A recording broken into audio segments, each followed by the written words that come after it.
ಕೊಲ್ಲಲೇಂ ಪಾಂಡು ಕುಮಾರರಂ ನಾಂ ಕೊಲ್ಲಲೇ ಕೊಲ್ಲಲೇ ಪಾಂಡು ಕುಮಾರರಂ ನಾಂ ಕೊಲ್ಲಲೇ ಕೊಲ್ಲದಾಂ ಬಿಟ್ಟೊಡೆ ಕಲದಾಂ ಬಿಟ್ಟೊಡೆ ಧರೆಯೋ ಕೌರವೇಶ್ವರ ಸಿರಿ ಸಂಪತ್ತಿ ನಿಂ ಬಾಳ್ವನೆ ಛಲದಿಂ ಪಾರ್ಥನ ರುಂಡಮಂ ತರಿದು ಅಯ್ಯೋ ಚಲದಿಂ ಪಾರ್ಥನ ರುಂಡಮಂ ತರಿದು ಮತ್ಸ್ವಾಮಿಗೆ ಮಮ ಸ್ವಾಮಿಗೆ ಆನನ್ನ ಸ್ವಾಮಿ ಕೌರವೇಶ್ವರನಿಗೆ ಮಮ ಸ್ವಾಮಿಗೆ ಆನಂದಮಂ ಸಲ್ಲಿಸಲ್ಕಾಗದೆ ಪಾರ್ಥನ ಘೋರ ಶರಕ್ಕೆ ನಾ ತುತ್ತಾಗಲೇ ನಾನ್ ಸಾಯಲೇ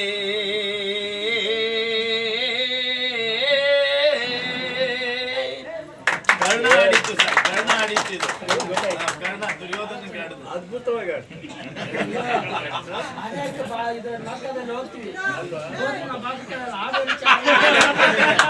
ಸಿಗರೇಟ್ ಸೇರ್ಕೊಂಡು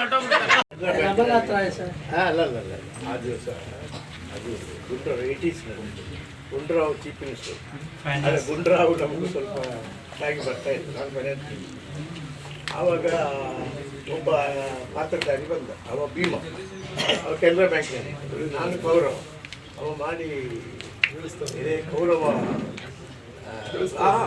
ಮೊಯ್ಲಿ ಗುಂಡ್ರಾವನ್ನ ಕೆಳಗಿಳಿಸ್ಲಿಕ್ಕೆ ನೋಡ್ತಾ ಇದೆಯಲ್ಲ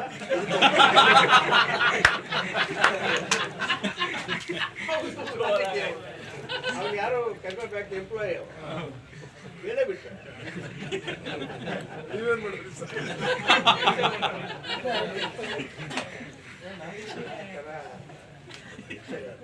ನಿಜವಾದ ಡೈಲಾಗ್ ಬಿಟ್ಬಿಟ್ಟು ಕೃತಕವಾಗಿ ಎಲ್ಲ ಹಾಗೆ ಹಾಗೆ ಯಕ್ಷಗಾನ ಬಹಳ ಬರ್ತಾ ಇದೆ ಸರ್. ಗುಂಡ್ರಾವ್ ಎಷ್ಟು ದಿನ ಇದ್ದದ್ದು ಸರ್? ನೋಡ್ರಿ, ರಾಜಕಾರಣದಲ್ಲಿ ಜಾತಿನೇ ಬೇರೆ, ರಾಜಕೀಯನೇ ಬೇರೆ. ಜಾತಿ ಇದೆ, ಯಾತಕ್ಕೆ ಜಾತಿ ಇರೋದು? ಮದುವೆ ಮಾಡಲಿಕ್ಕೆ ಹೆಣ್ಮಕ್ಳು ತರೋದು, ಕೊಡೋದು, ಹಬ್ಬ ಹರಿದಿನಗಳು ಮಾಡಿದ್ರೆ ಊಟ ಉಪಚಾರಗಳು ಮಾಡೋಕ್ಕೆ ಜಾತಿ ಇದೆ. ರಾಜಕಾರಣದಲ್ಲಿ ಕೆಲವು ಬೆರಳೆಣಿಕೆ ಮಾಡೋಷ್ಟವ್ರಿಗೆ ಜಾತಿ ಹೆಸರು ಹೇಳ್ತಾರೆ, ಇನ್ಯಾರು ಜಾತಿ ಹೆಸರು ಹೇಳಲ್ಲ. ಈಗ ಕುಮಾರಸ್ವಾಮಿ ಯಾವ ಜಾತಿ? ಗೌಡ್ರ ತಾನೆ. ಈಗ ಕುಮಾರಸ್ವಾಮಿ ಮುಖ್ಯಮಂತ್ರಿಗಳಾಗ 5 ವರ್ಷ ಇರಬೇಕಲ್ಲ ಸ್ಥಿರವಾಗಿ. ಕುಮಾರಸ್ವಾಮಿಯವರು 5 ವರ್ಷ ಸುಭದ್ರ ಮತ್ತು ಸ್ಥಿರವಾದ ಸರ್ಕಾರ ನಡೆಸಬೇಕಾದ್ರೆ ಈ ಚುನಾವಣೆಯಲ್ಲಿ JDS ಮತ್ತು ಕಾಂಗ್ರೆಸ್ ಅಭ್ಯರ್ಥಿಗಳು ಗೆದ್ದರೇನೆ ಈ ಸರ್ಕಾರ ಸ್ಥಿರವಾಗಿ ಉಳಿತದೆ. ಆದ್ದರಿಂದ ಇಲ್ಲಿ ಕುಮಾರಸ್ವಾಮಿಯವರು ಗೌಡ್ರಲ್ವಾ? ಬಚ್ಚೇಗೌಡರು ಒಬ್ಬರು ಗೌಡ್ರಾಗ್ಬಿಟ್ರೆ ಇದು ಜಾತಿ ಬಗ್ಗೆ ಇಲ್ಲ. ನೀತಿಯಿಂದ ನಾವು ಕೆಲಸ ಮಾಡಬೇಕು, ಜನರಲ್ಲಿ ಪ್ರೀತಿ ವಿಶ್ವಾಸನ ಬೆಳೆಸ್ಕೊಳ್ಬೇಕು, ಈ ತಾಲೂಕು ಗ್ರಾಮಗಳ ಅಭಿವೃದ್ಧಿ ಮಾಡಬೇಕು. ಅದಕ್ಕೋಸ್ಕರ ಅದೇ ಬೇಕಾಗಿರೋ ಚುನಾವಣೆಗಳೇ, ಜಾತಿ ಅಲ್ಲ.